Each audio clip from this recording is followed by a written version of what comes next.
Hi, I'm Jeff Jower with the Planet Pulse forecast for the month of June 2014. And I'm Rick Levine, and I think that the interesting note about this month is that after several months of crazy cosmic rock and roll, we have a month of integration. We have a month where there's less going on. Yeah, things are relatively quiet. Of course, in your individual life, based on your unique birth chart, planetary bombs may be going off, breakthroughs, lottery winning tickets may be flying into your window, but collectively, this is probably the quietest month we've had so far this year. We do have a chance to do some integration, to cover old ground because of Mercury, which turns retrograde 3 times a year for a period of about 3 weeks. Mercury turns retrograde on the 7th of the month and spends the entire rest of the month retrograding. What that means is that all those things tied to the messenger planet, communication, thoughts, even little short trips, the idea of how we integrate communication, information, we're covering old ground here. Now, this doesn't mean that we don't do anything new. All the other planets are moving forward, but it does mean that we have a chance to integrate and to take care of old business that perhaps we left unfinished earlier. Yeah, which is a much better idea than simply saying that the retrograde periods of Mercury are bad. Don't sign contracts, don't travel, don't do anything important because the messenger planet is going to mess up the details.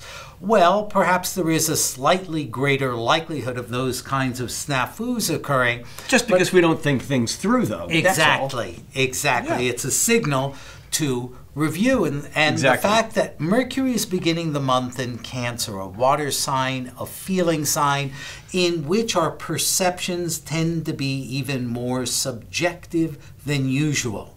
The fact that Mercury stops on the 7th of the month is sort of like taking a breath with respect to expressing our feelings and in interpreting them. And then on the 17th of the month, Mercury goes back into its home sign of Gemini, where I think we can gain some objectivity, even on our most emotional issues. And I think that that's important to note, and I think it's a big part of the planetary cycle. Remember, this is the Gemini time of year. The sun is in Gemini, well, until the first day of summer, until the summer solstice on the 21st.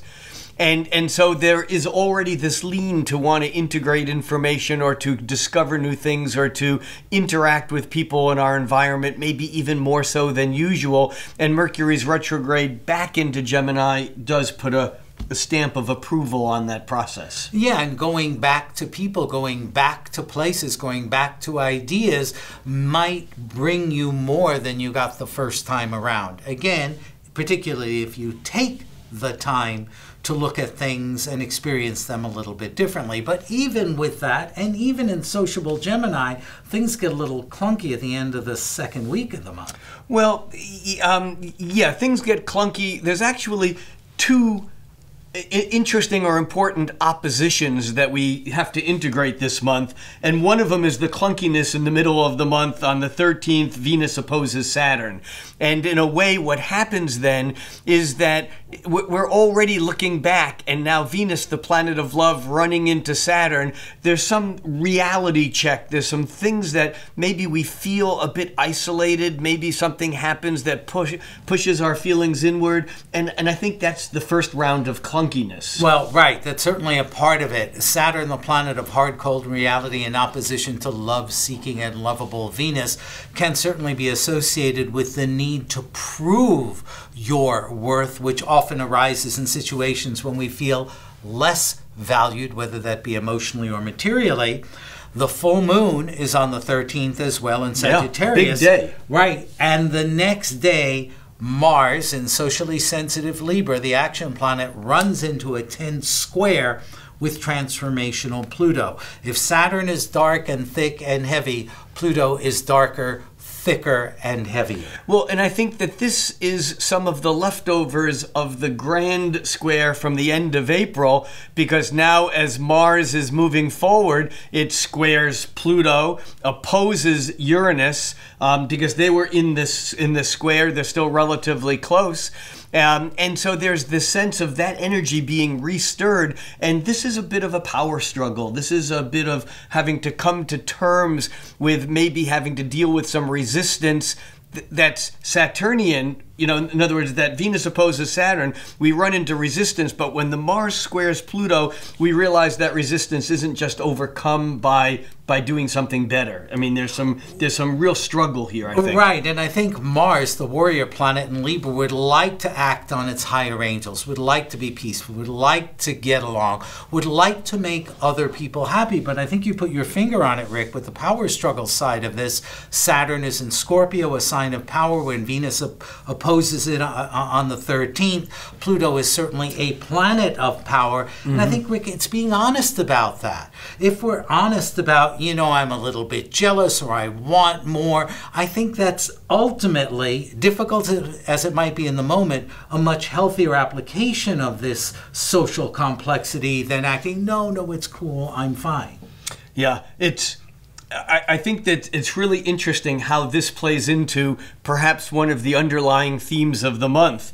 Because on the 23rd, Venus moves into lighthearted Gemini, which then lightens that energy up a little bit. But just a couple days later, we get the follow-through from Mars, which was squared to Pluto that you just talked about. Now Mars opposes Uranus, and maybe whatever those power struggles were, it's like we get a new way of attacking it, and all of a sudden, boom, there's some sort of breakthrough. We force our way into some new way of looking at things that kind of is different than what we had been in before.